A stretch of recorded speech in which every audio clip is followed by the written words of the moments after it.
नमस्कार, मैं नवल पांडे मंगलमान से। आज मैं AP Sen memorial girls degree college में आया हूँ। यहाँ एक रश्मि मैम हैं। इनसे जानते हैं कि इनका उद्देश्य टीचर बनने का क्या रहा। एज ए प्रोफेसर ये इस समय बच्चों को पढ़ाई के अलावा और क्या सिखा रही हैं जिससे वो समाज में उन्नत कर सके। जी मैम। नमस्कार।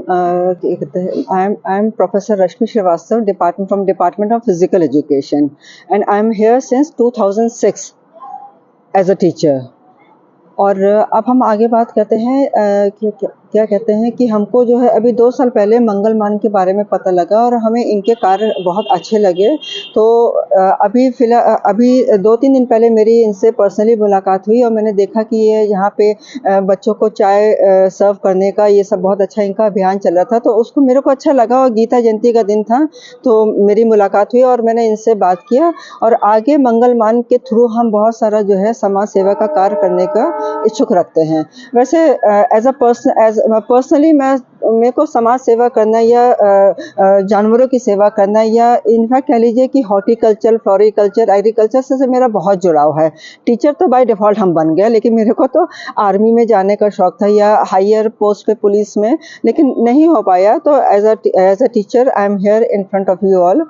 और आगे मेरा ये है कि रिटायरमेंट के बाद मैं बहुत कुछ करना चाहती हूँ। स्पेशली मैं ये देखती हूँ ना, जब मैं चैनल पे देखती हूँ कि वृंदावन में या काशी में क्या कहते हैं कि जो विधवा लेडीज़ हैं उनको खाने को नहीं है, या मैं जब गुजरात का देखती हूँ जहाँ पे नमक बनता है वो लोग नमक बनाते हैं, उनके हाथ खराब जाते हैं और हम लोग बड़े मज़े से यहाँ खाते हैं।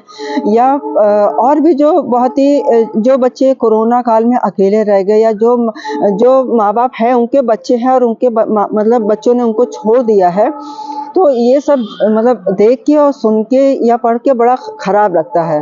तो मैं ये सोचती हूँ कि मेरी क्या कहते हैं नौकरी है, नौकरी के साथ साथ भी मैं समाज सेवा करूँ और इनफैक्ट इसके बाद तो मैं पूरी तरीके से लगूंगी जितना मेरी फाइनेंशियल जो कंडीशन अलाउ करती हैं, और भगवान से ये मनाती हूँ कि मेरी नौकरी अच्छे से चले और आगे भी और लोगों का भी रहे जिससे वो लोग भी समाज सेवा कर सकें। और स्पेशली मैं गायों को देखती हूँ कि लोग पॉलीथीन में खाना डाल देते हैं बिना समझे। अपने लिए तो अच्छी सी थाली खरीदते हैं और गायों को पॉलीथीन में डाल देते हैं, ये जानते हुए कि गाय नहीं खा पाएगी और पेट में पॉलीथीन जाएगा।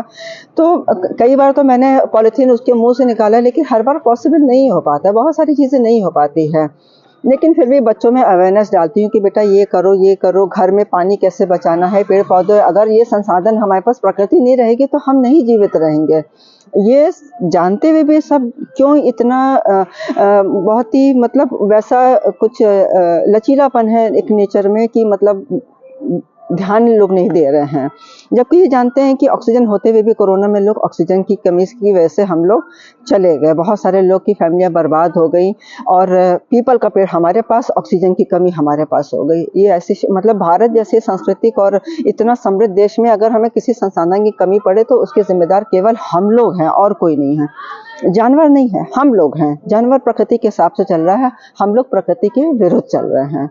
तो यही जागरूकता, प्रकृति के साथ चलने की जागरूकता एक फैलाना मेरा का अभी हम लोग के खैर ऐसा नया करिकुलम भी ऐसा आया है कि उसमें हम लोग गांव में जाके लोगों को मतलब इस चीज़ के बारे में, प्रकृति के बारे में, योग के बारे में, और सबसे चीज़ है अपनी संस्कृति और मतलब संस्कृति के बारे में। जो हमारी संस्कृति नष्ट हो रही है, एक तरीके से हम लोग का पतन हो रहा है। पैसे से हर चीज़ नहीं खरीदा जाता, पैसे से खरीदा जाता तो लोग क्या कहते हैं 700 जो अपने आप को बचा लेते हैं।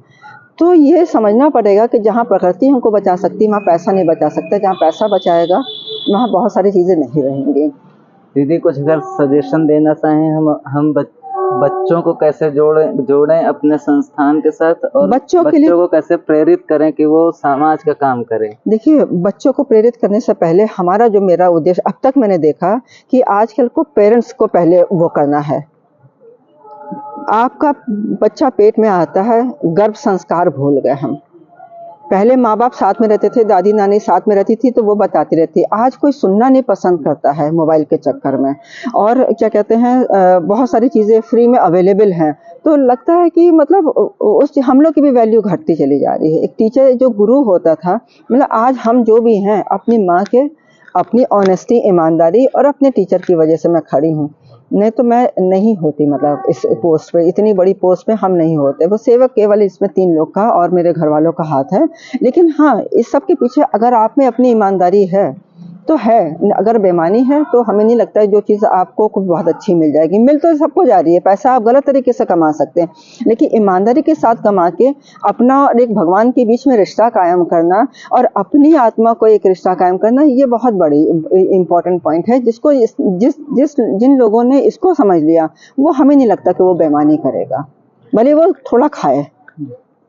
धन्यवाद दीदी। Thank you very much. आशा करता हूँ कि आप अपने जो भी आपकी अपेक्षाएं हैं वो उस पर आप पूरा करने में सक्षम रहें। Thank you very much, thank you.